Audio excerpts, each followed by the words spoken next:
Oh, it has started. Excellent. Hello, everybody. Thank you for joining us and thank you for making the time. We really appreciate it. We expect a few more people will be struggling in as we go, but we wanted to respect the time that we had together. Um, we have invited you to this meeting today because of some significant changes we're seeing in the cyber landscape. We felt it was important enough to really take the time to educate our client base, to share the knowledge and the insights that we're seeing, but also what we can and would like to do about that with you and for your business. So without further ado, I will throw to someone far more technical than I, to Liam, and I'll jump back in at the end. But again, thank you for your time. Thank you for taking the time. And hopefully this is a really helpful conversation moving forwards. Thank you, Liam. Thanks, Anna, and hello. So, yeah, we are having this focus around cyber defense has changed. And really what triggered it is what was in the email that we sent out, which is that this year we've seen more in the last couple of months than we've seen in the couple of years in terms of either attempts or successful cyber activity. And really it's got us on edge. What we would have said was, everyone should choose what seems good to them.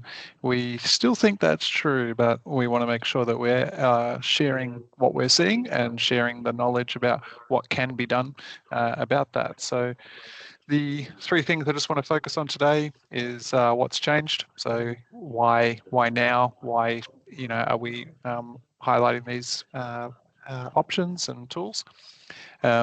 Belt up, in Australia, we can all recognize this slogan. And then, of course, I'm going to introduce Huntress. Huntress is one of the products that we use in our security toolset. And I just want to demonstrate a little bit about what it can do and why we might want something like that. Okay, so what has changed? I've got a bunch of activity on this slide going on. It looks how I feel sometimes, so I decided not to clean it up and make it pretty. It's just what's going on. What we knew last year was that the average cost of a cyber event, and only the business segment where this is small business, has changed. So previously, small business was, I think I've got on a different slide actually, small business was up at 45,000, and it's up to 49. And now medium business have managed to get their cost or losses down, and large business, you can't see it there, have also managed to get theirs down. So if medium business is down 35% and large business is down 11%, but small business costs are rising, then we need to wonder about what does that mean for us? Why are the costs only increasing in that sector? CrowdStrike reports that 60% of small businesses go out of business within 6 months of a cyber event. That's a meaningful statistic. That's something that I need to make sure that how am I avoiding or minimizing the chances of a cyber event? But if and when one happens, am I ready? How am I going to be not in the 60%? Because that statistic isn't, we have a positivity bias where we think, well, that's terrible, but that won't happen to me, rather than being honest and going, well, no, statistically, that will happen to 60% of the businesses that get compromised this year who are small businesses. Australia remains a really popular target. We're ranking 4th globally. We shouldn't be ranking so high, but we are. And the reason we are is years ago, we started paying ransoms. I was on a call recently where someone who was positioning themselves as being an advisor or an experienced in this space was openly recommending that if you get compromised, you should just pay. It's the only way to get your data back. While people are giving that piece of advice, we will not get off the top of the podium. We will remain a target. While others are paying, you have to accept that you get lumped in with that cohort. So Essential 8, still very much recommended. We definitely stand behind the Essential 8, especially in Australia. It is not the be-all and end-all, but it is an excellent tool, so you don't need to throw out that knowledge. If you've done training and learning in that space, be happy. If you've been thinking about it and you haven't done it yet, do. It is an excellent first step. For those who don't know, the Essential 8 is 8 strategies or controls that the Australian government recommends based on 80% of successful cyber attacks would have been prevented if these 8 measures were in place. So in terms of where you can invest your time, 80-20 rule says the Essential 8 would serve you well. The best predictor of a future cyber attack is a previous successful attack. We've known this for a long time. You know, some crims would knock off a house, they'd take the TV and the VCR, and then they'd come back a couple of weeks later and get the new TV and the new VCR as well, because A, there's going to be a bunch of good stuff there. B, they probably haven't had time to sort out whatever the issue was that caused them to be an excellent target. The same is true in our situation. You may survive the first attack only to find yourself experiencing a second. I've watched this firsthand for a family member in the last 2 weeks, and for a number of businesses in the last 3 months, where they had a successful attack against them, and they were hit again because they're now. It's known if you're running a business called extract money from other businesses and do it via whatever means necessary, and you have no moral code, why wouldn't you just go for where you think you can get a win? And so if you've had a successful attack, you need to be working out what do we do in response to that. That hasn't changed pretty much since last year. That's the world as we would see it. What has changed? AI-powered cyber attacks, automated attack versus hands-on keyboard is now a criteria that reporters are including when they're publishing cybersecurity stats. They're talking about what percentage were AI versus hands-on keyboard. The fact that there is even a delineation tells us that there is an entirely new stream that has emerged and matured. We knew it was emerging last year. We're now seeing it, where a robotic attack, a drone attack is happening against businesses to exploit them. It might do the whole attack, or it might just be the initial ingress part where it takes care of getting access and then hands off to a dedicated team of people who are looking to maximize those attacks. This means that everyone is an equal target for brute force, for unpatched systems, for credential harvesting, where an attacker previously had to think about which business might I go for, or I've looked at some credentials on the dark web, which ones of these will I use? All attackers are now capable of using that automatically and seeing what they get. So there is a much lower barrier to entry and to initial first compromise. Quality of phishing is vastly improved. This is, again, in some cases AI powered or large language model powered, where English may not be your first language. That's no longer a barrier to you writing a really convincing email to get someone to engage with you. AI is also capable of joining in with voice-based attacks.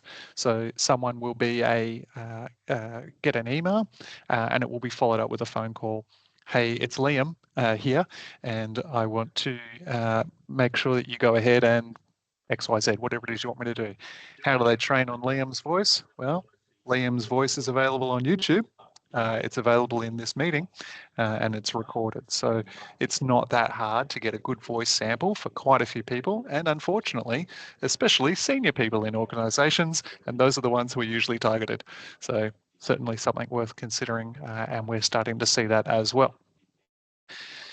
Another big one, and you can see it in the top right-hand corner there, and this is, I don't know what to do with this information other than tell everyone I know. I told it to the people I was in the meeting with just before this one, even though it was not a cybersecurity meeting. There was a court ruling earlier this year where Initech were ordered to repay an invoice that they paid to a fraudulent organization by mistake. So Mobius sends an invoice to Initech for a piece of work, $190,000 piece of work. Mobius had been compromised. That invoice had the wrong bank details on it. It happened inside Mobius. It wasn't intercepted. The invoice left the organization wrong. Initech noticed the change in the bank details and tried to call Mobius. Tried a couple of times, didn't get through to anyone. Sent an email to the director. Hey, got these change of bank details. Is this correct? Unfortunately, Mobius is compromised. So the director never saw that email. It was lifted, replied to by the attacker, yep, those are the new details, please pay. And they did pay. And then a little while later, when Mobius called up to say, where's our money? Haven't you paid? They said, we did pay. And it went to court, and the ruling was, sorry, Initech, you didn't do enough. It was your responsibility to pay the correct invoice and to press through the lack of response to phone calls and to manage to navigate that email that you got saying those bank details were correct actually wasn't. As I said, I don't know what to do with that piece of information other than just tell everybody that this is a pretty landmark ruling and we need to be thinking about what this means for our own organisations. Popular research is emerging regarding exfiltration and detonation. This is, the government advice is to never pay. So exfiltration and detonation is when someone compromises your environment, they take your data, they send you an email saying, I've got all your data, here's a couple of samples so you know I really have it. Give me 40 grand, give me 100 grand, give me whatever it is, or I'm going to sell it on the dark web. And so maybe they do, or maybe they don't pay. And then using the foothold for how they got in the first place, they destroy your environment. If you don't pay, but you don't have a means to find the foothold that they're going to pull the trigger on later on, you may find yourself without data and having to recover from backups. Now, fortunately, most of us have backups and will be well placed there, but what a waste of your time. You don't want to have to do that if you don't want to do that if you don't have to. Others are ramping up their protections. Now, this is a bit of a silly one, but I think it's relevant. In a world where attacks are automated, where people are not choosing you, they just bumped into you, courtesy of the AI approach. If you're the slowest zebra on the savannah, you get eaten by the lions. And so when everyone else is learning how to run faster, we have to learn how to run faster. We just can't afford to be last. Now, I don't want to take a mindset that says, well, as long as, if someone else got beaten, but not me, I think that's a really lousy way to think. I think we share the world and we share our economic structure as a nation. We're responsible to look after one another and support one another. We win when we all win. As I said, Australia should not be number 4 on the global target list. We do need to be improving our posture. So DISP, the Defence Industry Security Program, if you do defence contracts, you would know about DISP. If you're interested in defence contracts, you need DISP. They've doubled their expectations this year. In January, they announced where previously you had to be a maturity level 1 on the Essential 8 for 4 of the controls. You now have to be maturity level 1 and probably going on to 2 on all 8 of the controls. That's an indication of how they're willing to work with organizations or what they're willing to work with. We saw a story, or we saw a cyber event earlier this year, a company based in Melbourne's West. They wouldn't consider themselves a technical organization. They didn't value cybersecurity. It wasn't a big deal for them. They're not IT powered. So what have we got to lose? If they took our data, it doesn't matter.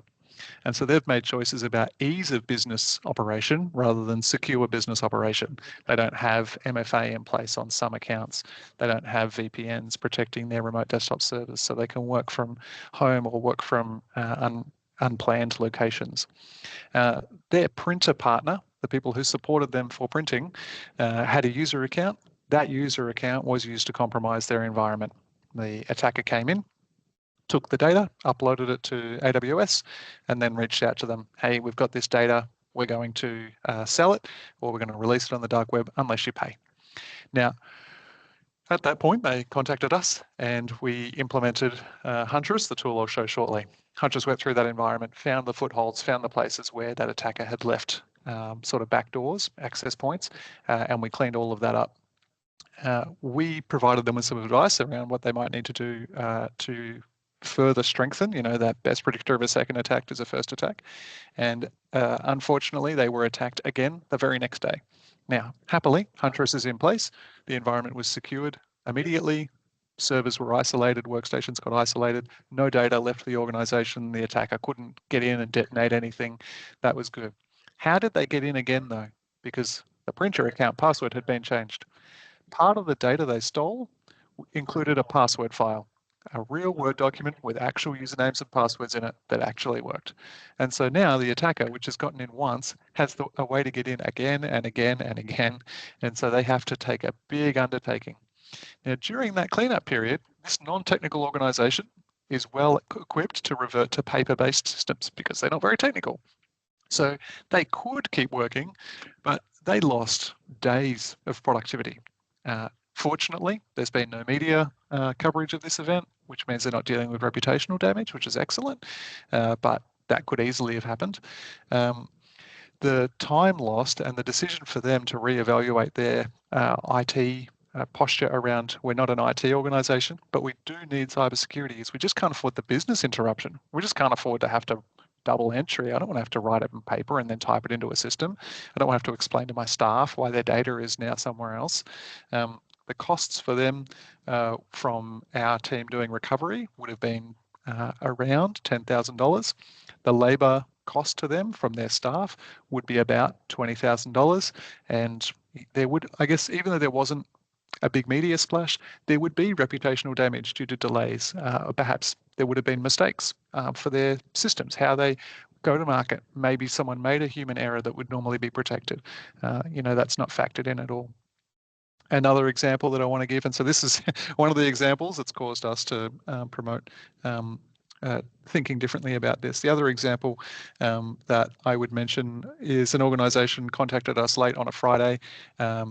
Their bank has an employee has given access to their banking systems, and their primary trading account has been emptied. Their insurance provider did not cover the costs for the forensic cyber team that they required them to appoint to get access to the payout to get their money back. I can go into more details about how that particular event unfolded. I don't think there's nothing groundbreaking in how that attack happened, but it highlights that how the insurance provider responded was unknown to the organisation, and they did not expect that they would be up for such a large bill to even commence getting access to their business funds, which they need to operate, to pay suppliers, to pay staff, etc. And this is, I think, one of those leading indicators for, are you in the 60% that don't survive the 6 months? Do you even have a way of getting money back if your bank accounts are emptied?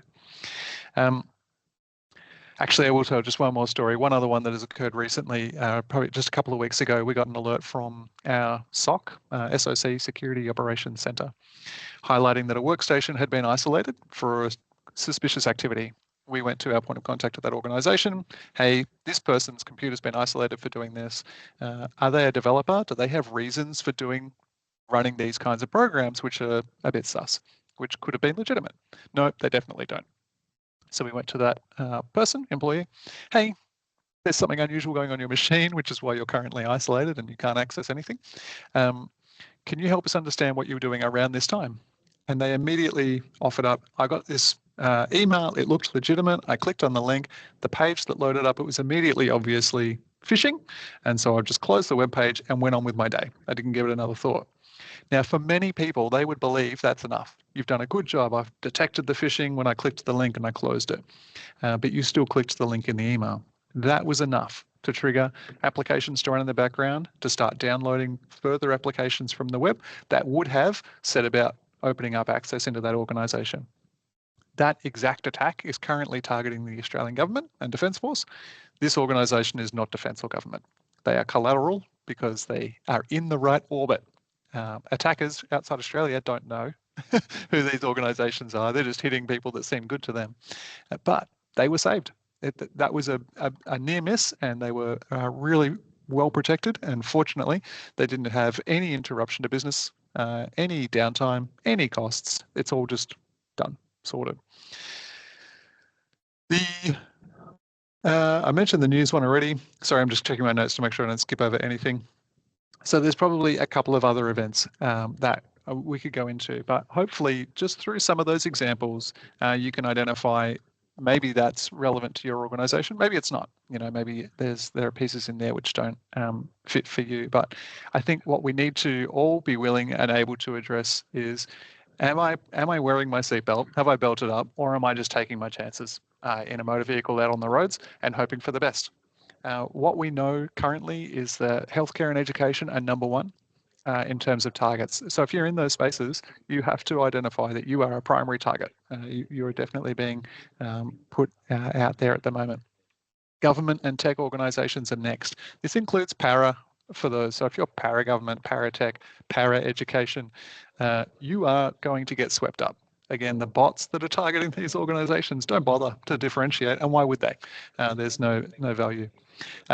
I'd love to get maybe just some thumbs up on the react button if you're in one of those sectors. If you're in healthcare, education, government, or tech, I will click the little thumbs up for me because I'm in the tech sector.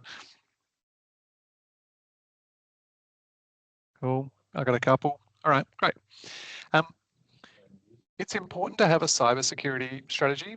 It doesn't need to be complex, but the time of accepting defaults has passed. We can't just run with what everyone else is doing with generic. We need to be intentional. Your strategy should address a couple of key elements. A cyber incident response plan that you actually test. We can help you with that. We're happy to show you templates, work with your teams, do lunch and learns, whatever it is. Our goal is your safety. So a response plan that is tested will highlight gaps in your system and may well prevent something from unfolding. Or if something does happen, we'll make sure you're responding swiftly. Cyber insurance, you've got to have cyber insurance. You want to have a conversation with your insurer about what's covered and what's not, and what it would look like if we needed to execute our insurance or access our insurance. What's the process? What do we have to pay? Do we have to complete forensic analysis? Are we going to have to do A before we can get access to B? Who do we call in the event of a cyber event? Do you want to be called first, etc.? Tools and training to address the prevention and response. So tools like Huntress that I'll show later on, training like playbook scenarios, helping people to identify, the Infema phishing and training we use to make sure that people know. When we designed our managed care security offering 2 years ago, for those organizations who wanted to be proactive and ahead of the curve, we've built into that what we perceive to be the advanced tool set. Last year, we added 3 extra tools into that product at no extra cost to any of our customers, because what was considered advanced 2 years ago, last year, is now mediocre. And so we've again wanted to step that up. This year, we'll be releasing MC Security Level 2 for people who actually want to go really far in that area. And that will allow, those 2 products to run side by side. We included previously centralized logging and management was not in there, but now it's included. Phishing simulation and security awareness training is now included as part of the security product. IT detection, identity detection and response, threat management as well. We can also leverage your Microsoft Business Premium licensing. So if you're using Microsoft Business Premium, we can cover almost all of the Essential 8 up to level 2 based on the license you already have with Microsoft. Now, that's going to require some transitions. Your staff might need some training. You might need to adjust some business practices, but you've already got the license there. The security is available to you, and so we can do a lot more with that. And again, that's the one I mentioned earlier, DISP would consider as their minimum. Encourage your teams to engage with the phishing awareness training, the security awareness training. Last year, engagement dropped off significantly in that area. We are just identifying that people are going, well, I've done the training, I don't need to do it again, right? I understand this stuff, but it's changing. We need to be providing training which is relevant and timely. We need to be helping people to follow up with that, which is why we've changed training providers in this space, because we've heard the feedback that it's difficult to help my team with the current tool. Okay, we found a new tool. It will follow up with your team for you. It will surface reports that include team members by manager. So you can give the report to the managers and go, here's all your team members who need to complete their training, for example. The number of apps that have previously been approved into Microsoft tenancies that require credentials, all of that should be reviewed and considered as a point of access. So if you've ever done one of those sign in with my Microsoft account, that's approved an app into your tenancy. Now, maybe it does the thing that it says on the box. Maybe it does convert PDF documents to Word documents. Maybe it also gives someone access to your mailbox or to your calendar. And so when you're traveling and a phone call goes to your team saying, hi, it's Liam, I'm traveling at the moment. They're like, yeah, that's legit. Liam is traveling at the moment. All these little corner cases can be leveraged to build up a story. Tools that we will implement will review every application in the tenancy and identify if they do only the thing that they say they do on the label or if they do other things, and they'll recommend or directly pull out those applications. Extended detection and response can detect and report on password files. That story I shared earlier, that would have been prevented by having a security product in place that detected that that person had a password file. We would have been alerted. We would have contacted that operator and say, hey, you need to move these passwords into a password management vault, or delete the file, but don't leave it laying around. We can detect data exfiltration. Now, at the point that the attacker is already in and is shoveling data out the window, it's bad, but the sooner that can be stopped, the better. And it can be detected and it can be shut down.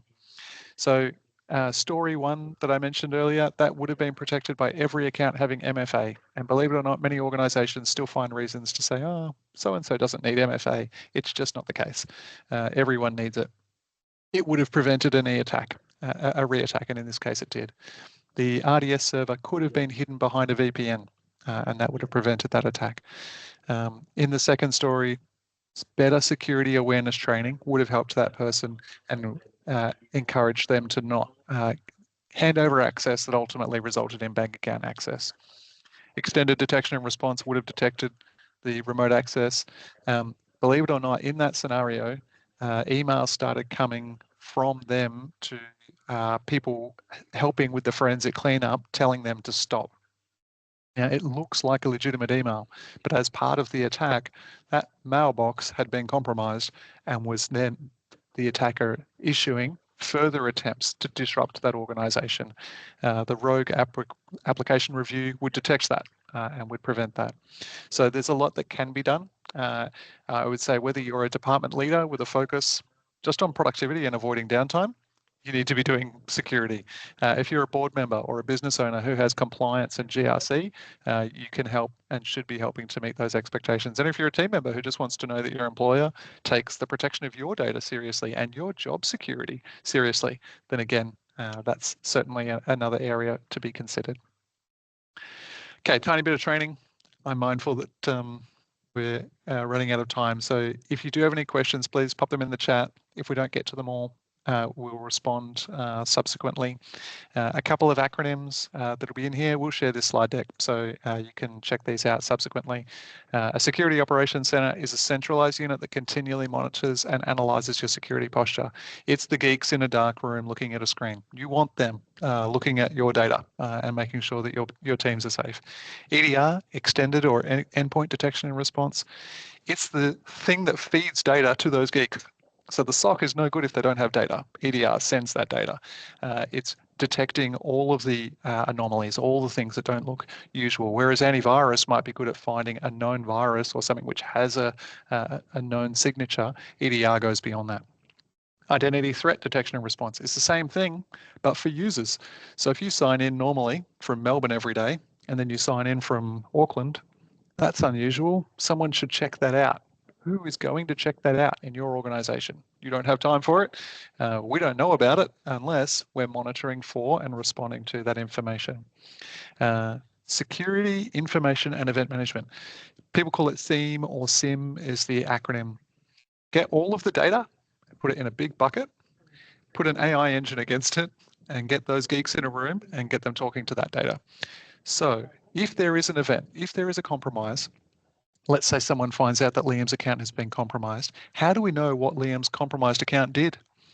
Do I have to go and check 10 different logs? What if those logs were destroyed by the compromising party? All of that information is stored in a SIM. And so an IT person, a professional can go through that list and say, okay, compromised account Liam, after it was compromised, went and did this and this and this. He sent these emails, he changed these user access permissions, he's made himself an administrator or he's made someone else an administrator, etc. So we need that data to be able to respond and clean up effectively. Managed security, so just a quick dive into what we can do with Huntress. Huntress is one of our core tools. Last year, the average time from infiltration to ransom was 17 hours for the bad guys. Huntress's mean time to respond was 8 minutes. That means that between when the attack gets in and they get the data out, 16 hours and 52 minutes early, that got cut off, which is excellent and exactly what you want. They had a 0.7% false positive rate. There is always a risk when you increase security that you will interrupt somebody or inconvenience somebody. That happened 0.7% of the time. This is why we've chosen this particular partner. They're good at what they do. They provide EDR, SOC, ITDR, SIM, so those things that I mentioned on the page before. The top abused remote access tools shown here, all of those were successfully detected by Huntress in the wild, and information fed back to those vendors to help them improve their security posture and reduce the attacks that are happening for their customers. Within Huntress, we can do something like find out when someone's got a password file. So you can see here, and I've grayed out a bunch of the details, but this is scenarios where we've been reported that these operators have saved a document which has passwords in it or is using clear text passwords, and we can go ahead and talk to those people. This happens all the time for customers that we're protecting in this regard. This is a common alert that we get.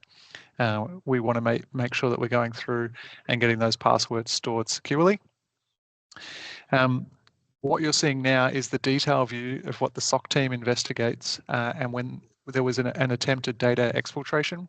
So you can note here, you can see here that PowerShell scripts were running to push data up to Amazon, get that data out of the organization. AWS is used so widely, we can't block it. Half the websites you visit have AWS in the background. So we have to monitor the traffic. And in this case, that device was isolated, and we could come along and do a more thoughtful investigation without the pressure of the data is leaving the organization. Another example, this is a VPN compromise. So in this case, a brand new account, so it's 0 days old, is being used to take actions that are unexpected. So an account's been created and it's immediately being used to log in remotely from outside the organization. That's unusual. Now, it could have been real, but it's unusual. And so that flags a review point, and our team can go and contact that user. That user's account can be suspended automatically so that their data they're not being used as an attack vector. Rogue apps, the same. This is an application which has been flagged, and it's often used to maliciously maintain access to tenant environments and conduct phishing campaigns. So someone's done the sign in with Microsoft, and they probably did it for a legitimate reason, but now their account is being used to send phishing. And it looks good because it's coming from a real mailbox. So it's really hard to catch that when you're the person complaining about the amount of phishing you get. It's probably someone on the other side who's unfortunately being caught up. So we can detect and catch that. This is MFA token theft. This one's really scary, but important to understand. MFA is the best defense we have, but it's not perfect. And in this case, someone's MFA credentials are being used to log in an unusual way. So the MFA token, when you sign in and you provide MFA and then you sign in again and you don't get asked for MFA, that's a file on your machine. If I steal that file and use it on my machine, I also don't get asked for MFA. So how do we detect that? How do we make sure that that's not happening and can be prevented? This is a quick view of a SIM analysis. So this is investigating lateral movement. So in this case, a user account has been credential compromised. We can see everywhere that user account has been used, every server, every workstation, every single sign-on, and those can be reviewed. This can turn back a lot of information, so we have to be able to filter it down. And you can see in this case that Tim, who I've chosen, it's Tim from our company, and you can see there our company name, normally is on host that you can see in the first screenshot, ITD something or other, but in the second one, he's on a different host, HM something or other. Now, I know that Tim's meant to be using that other workstation. That's fine, but I've just done a quick search to say, show me workstations that are not his main workstation.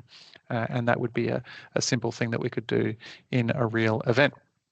Now, I'm going to just bounce along to the end here for the sake of time. The last thing is reporting. You want to know what's going on in your environment, and so we can do that. We can provide you, and we will provide you with monthly insights into what's going on through your security tool set. You can do that as well. So if you don't want to invest in a security platform, then you can identify where are our weakness points, or if you're self-managing, where are your security points? How do you know they're working? Are they doing investigations? In this case, the security report shows how much activity is happening, You get a comment on what's happening in the last month globally in terms of security, and so you can make sure that we're staying up to date and staying prepared and aware and ready. We can see changes. You can see there on the bottom left, some new exclusions have been added. 43 new exclusions are added. What were those exclusions? Did I add those, etc.? And so again, if you're self-managing, you need to know that that's aligns. In our case, we manage that. And so we're able to stay across that for you. What do we advise? Hindsight is 2020. If you had had a compromise event, like the organizations I referred to earlier on in the call, they've all gone ahead and adopted security. They recognize that that's the right thing for them to do. You have an opportunity to be like the other organization I referred to who already had security in place and get that information early. They got the protective experience. Something tried to happen, but it was blocked.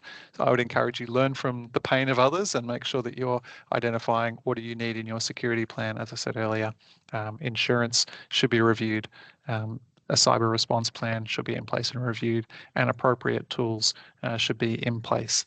And I'm going to stop there, take a breath. Anna, I'll throw it back to you if I can. Absolutely. Awesome. Thank you, Liam. I learn things every time. So hopefully that was helpful to those of you who've made it along today. Some of you I know already have our managed security product. So I hope that's helped you understand a little bit more about how it's working for you in your environment. And for those of you who don't, maybe why we're so intent on spreading the news and helping our client base really take the next step as it's evolving.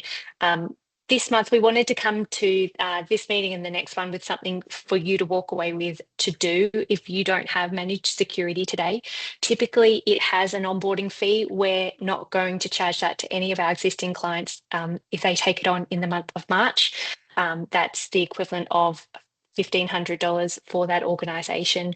And the other one is a 21-day trial of the Huntress application specifically in your organisation in April at no cost, so that you can see what it sees and see the impact of it in your organisation. So if either of these are appealing to you or you would like to talk more about it, please reach out.